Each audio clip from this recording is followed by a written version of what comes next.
believe it if I hadn't touched it myself. A driving machine for cutting grass, eh? Incredible.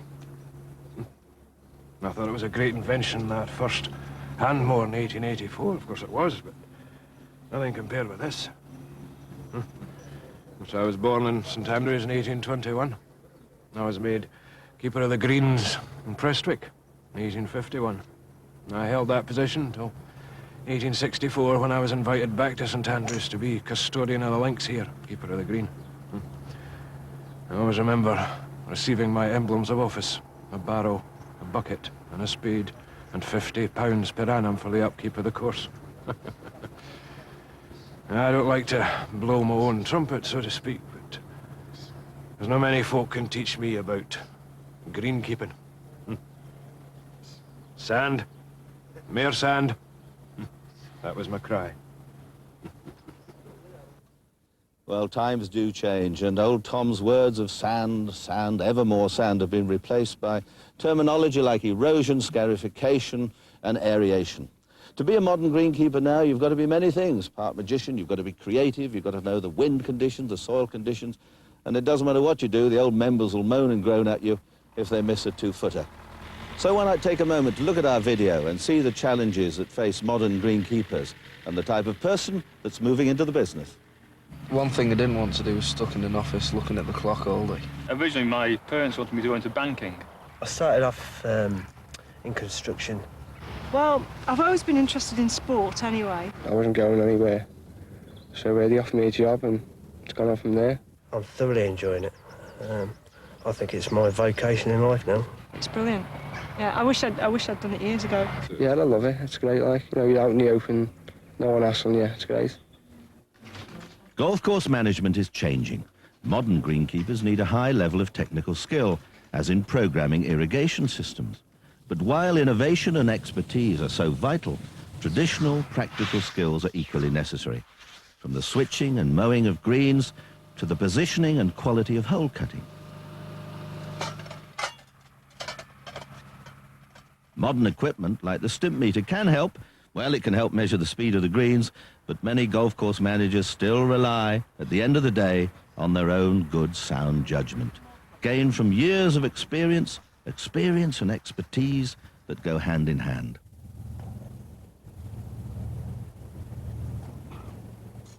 Off the greens, in the bunkers, the greenkeeper's work is vital.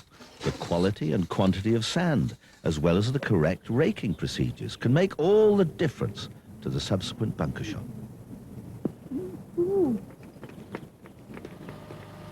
The presentation and condition of fairways are increasingly important. Mowing techniques and mechanical knowledge are essential. Just like a top golfer, the modern greenkeeper must be continually striving to improve his knowledge and techniques. Many of those necessary practical skills are now taught on greenkeeper training courses, which are available at a selected number of approved training colleges throughout the United Kingdom and Ireland. Those courses are available either on a part or full-time residential basis and incorporate the craft, supervisory and management skills necessary to enable any student to pursue a greenkeeping career to the very top of the profession. The dedicated teaching staff ensure that all students have the chance to maximize their potential right across the field. It's taught me a great deal, you know, not just how to look after the grasses, but how to talk to people and how to manage men as well. If you're qualified, it's a good business to go into, but you've got to get qualified. Those essential qualifications are the NVQs, National or Scottish Vocational Qualifications, and the more recent Higher National Diploma in Golf Course Management. Whether students are full or part-time, their progress, a personal record of achievement, will be charted and assessed through the Greenkeepers Training Manual. The manual is organised in 3 sections, covering craft, supervisory and management skills. Certificates are awarded at the successful completion of each section, and it becomes the industry's Bible. It's a superb piece of work. It's the only training manual that's really been produced by the industry, for the industry. Whilst at college, students can be assessed in all practical aspects of greenkeeping, and it's that variety of work that's one of the great attractions to the profession. if you're working 5 days in the week as an assistant, there's something different you could do virtually every day, right from top dressing through to mowing the greens, anything really. That is one good part of the job.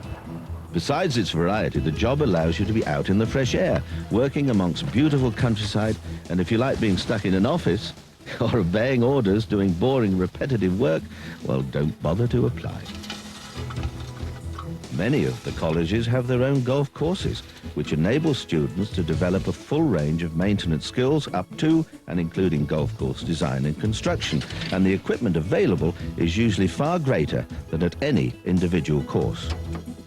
Changes in legislation, for example, the recent certification in the safe application of pesticides are carefully explained, and the sheer depth and range of the courses is a surprise to many of the students. On this course is far beyond anything I'd done before, particularly involving the soil science subjects, things like that. The laboratory is just one part of the extensive range of facilities that help make the course so very rewarding. I like all aspects of it, really. We covered a lot of science. We also do some practical work. We've got to know how to use a lot of the machinery. We use computers. They teach you in the use of spreadsheets and databases, which are all useful for things like calculating chemical requirements and things, and for obviously for working out your budgets. It's golf course management. I mean, we've gone beyond just looking after golf courses. Now we're managers. We've got to take that aspect into it as well, and that takes up a lot of it. Presentation, very professional. Professionalism is the key word for anyone entering the world of greenkeeping. But life at college isn't, or at least it shouldn't be, just about study and hard work. For all the students, especially those on a full-time course, accommodation and social life are equally important. And it's the members of staff who can help create an environment that allows the students to, well, enjoy themselves. Well, I actually live on campus here, and I deal with a lot of the students counselling-wise and social-wise as well. So if any of the students do have any problems, they can always come and have a chat with me. It's a very good social life here. With the college bar, I'm actually bar manager in the college bar, and get well involved into it all. They thoroughly enjoy themselves. As long as they enjoy themselves without damaging anything, then that's fine with us. Whilst having fun is important, so is financial reward. The job is interesting, the industry is expanding, prospects are good, but does it pay well? Golf was never one of the biggest payers, but I've found on the course that I'm on that remuneration is on a par, if not great, or it can be greater than any other field really. And at the top levels, well-qualified and experienced course managers within the UK can now command a salary in excess of £30,000 a year. But for those people, the money isn't the chief reward. Money isn't the greatest motivator, not in my job anyway. I'm a head greenkeeper at a nearby course about 20 miles from here, near Macclesfield. My job is to manage the golf course and the 6 men that work with me, and to make sure that the golf course is up to high specification, what the members require. I work to about a £120,000 budget, but if you study hard and think hard, it can be a great motivator at the end. But it's not. The money isn't the true aspect of it. The true aspect outside is working with nature and trying to work with her and come back with hopefully a good result. Being in harmony with and having a sympathy for nature is important to modern greenkeeping, and it's something that attracts many students to the profession. If you can work with nature, nature will work with you. I think in the last sort of 4 or 5 years there has been a lot of talk about putting a lot more conservation into the golf course management and becoming environmentally friendly. There are a lot of wildflowers being planted within the roughs and the likes, and it is good to see, yes. It is becoming a much more natural sport than it was. And it's a sport that's booming. Even in recession-hit Britain, the governing body of golf has identified a need for an increase of 700 courses by the mid-1990s. And with it, a corresponding increase in qualified staff. Opportunities abroad have increased dramatically as golf's popularity has mushroomed. Deserts are turning green. Mountains are being sculpted as courses open up everywhere, and British-trained greenkeepers are in demand. Now is a great time to get into the golf industry. I tell you, it's a far, far cry from the good old days. I came up the old way. Some night schools, read everything you can find and talk to a lot of old head greenkeepers. The lads that we've trained at our golf club have now got golf courses of their own, including one on the European tour. They are far better educated than any of the old greenkeepers were. If you talk to them now, they can talk about the whole business of from planning a golf course to budgeting golf course, day-to-day maintenance very easily, something that took us years to learn. It's a super profession to be coming into at this time. Tremendous opportunities at the present moment, right across the world. Most nations now that only a few years ago weren't talking about having golf courses or building golf courses at a tremendous rate. If it changes as much in the next 10 years as it has done in the past, I'll be absolutely delighted, because we're turning out absolutely superb students from these colleges at present. I suppose in years to come it would be nice to be the head man at somewhere like the Belfry, or somewhere that's well known, certainly somewhere that has a rider or an open championship. Students can dream, students should dream, but it's your job to achieve the finest possible playing conditions every day. Who knows, one week it could be the monthly medal, the next your course could play host to a major tournament, and your work could affect the outcome. To the modern professional golfer, it's very important. You know, it's important to have good greens, because, you know, if you're playing on good greens all the time, then all of a sudden you go into bad greens. You know, you can get your confidence goes and your concentration goes.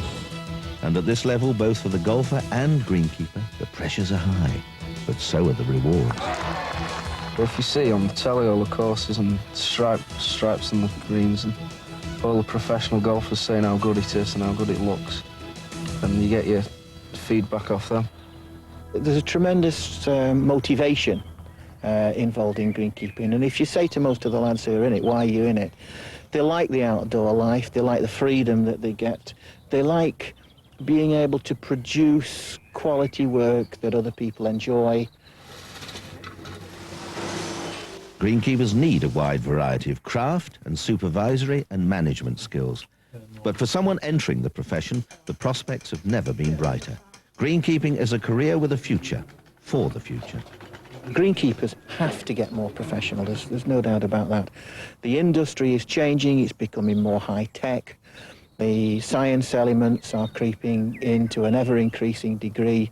Technology with health and safety, the legal aspects of the business, it's all getting much, much more professional, and the days of the muck and magic are gone. Old Walk Manor, York, is the home of BIGGA, the British and International Golf Greenkeepers Association, and the Greenkeepers Training Committee. Their role is to enable students to attain high levels of competence and to ensure that colleges provide training courses in accordance with the national curriculum. BIGGA organise a wide range of training programs to help improve professional standards. And each January in Harrogate, it's the highlight of their year, an exhibition and seminar that attracts course managers and greenkeepers from all around the world. The exhibition is a chance to review the past, to recognise the outstanding achievements of the year, and to reflect on an exciting future that promises so much, and yet is so far removed from the days of old Tom Morris. You know, I wouldn't have believed you could have taught me, Tom Morris, about greenkeeping. Scarifying, aeration, erosion. We used to keep sheep to keep the grass down. Oh, it worked. Aye, but things have changed. It's still God's fresh air. Eh? Look at that. The greatest patch of golfing ground in the world. No better job. Keeper with a, well, a greenkeeper. I have to admit, I have a few things to learn about modern ways. In fact, I wouldn't mind starting with a go on this crater.